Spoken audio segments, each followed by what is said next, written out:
प्रेरणा एक शहर की लड़की थी, लेकिन उसकी शादी रामपुर नाम के एक गांव में हो जाती है। वो अपने पति शेखर और सास ससुर के साथ वहां रहती है।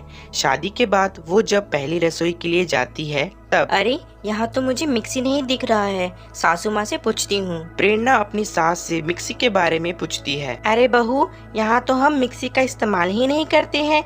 ये रहा सिलबट्टा, तुझे कुछ भी पीसना हो ना तो इस पर पीस लेना।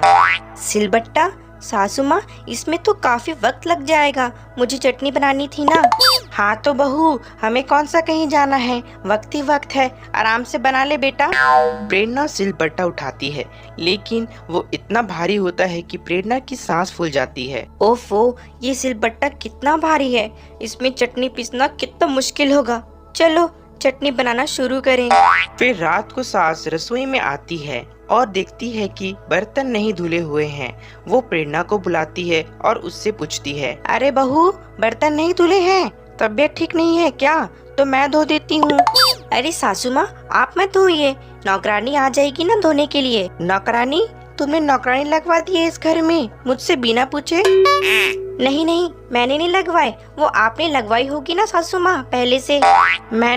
मैंने कब लगवाई नौकरानी? बहू, यहाँ कोई नौकरानी नहीं लगवाता, सब काम खुद से करना होता है। पर मम्मी जी, इतना सारा काम आप अकेले कैसे करती हैं? हमारे घर में बिना मेड के हम काम ही नहीं चलता। बहू, तुम शहर से आई हो ना, यहाँ गांव में ऐसा कोई रिवाज नहीं है। तू जा, मैं धो देती हूँ बर्तन।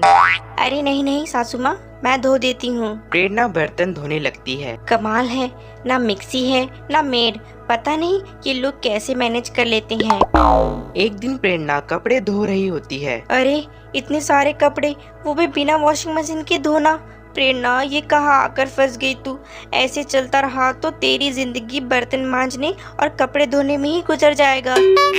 प्रेरणा अपने कमरे में आती है और उसे काफी गर्मी लगने लगती है। अरे प्रेरणा, क्या हुआ तुम्हें? क्या होगा, यहाँ तो एक बार लाइट जाती है तो फिर आने का नाम ही नहीं लेती है।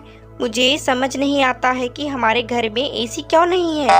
अरे इतनी अच्छी तो हवा चलती है, जाओ आंगन में खाट पर बैठो, तुम्हें बहुत अच्छा लगेगा। नहीं जी, मुझे नहीं बैठना खाट पर।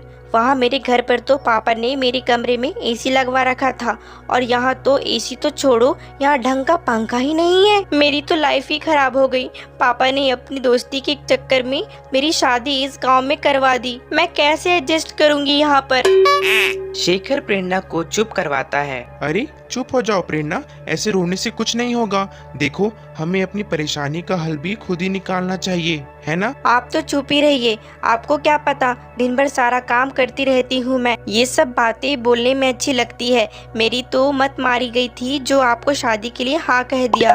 अगले दिन प्रेरणा अपने घर का काम खत्म करके अपने कमरे में आती है तो उसे एक गिफ्ट दिखता है। अरे ये क्या है? प्रेरणा उस गिफ्ट को खोलती है तो उसमें एक बैटरी फैन होता है। अरे बैटरी फैन? तभी वहाँ शेखर आता है। हाँ, ये तुम्हारे लिए है, जब भी लाइट चली जाए तो तुम इसे इस्तेमाल कर लेना, पर रोना नहीं, ठीक है? प्रेरणा को शेखर की ये बातें बहुत अच्छी लगती है और वो उससे माफी मांगती है। मुझे माफ कर दीजिए जी, मैंने कल गुस्से में बहुत कुछ बोल दिया। जहाँ इतना ख्याल रखने वाला पति हो, वहाँ मैं थोड़ा तो एडजस्ट कर ही सकती हूँ ना। प्रेरणा अब खुशी खुशी घर का सारा काम करने लगती है और अब उसे एडजस्ट करने में भी कोई दिक्कत नहीं होती, क्योंकि उसके साथ उसके पति का प्यार जो होता है।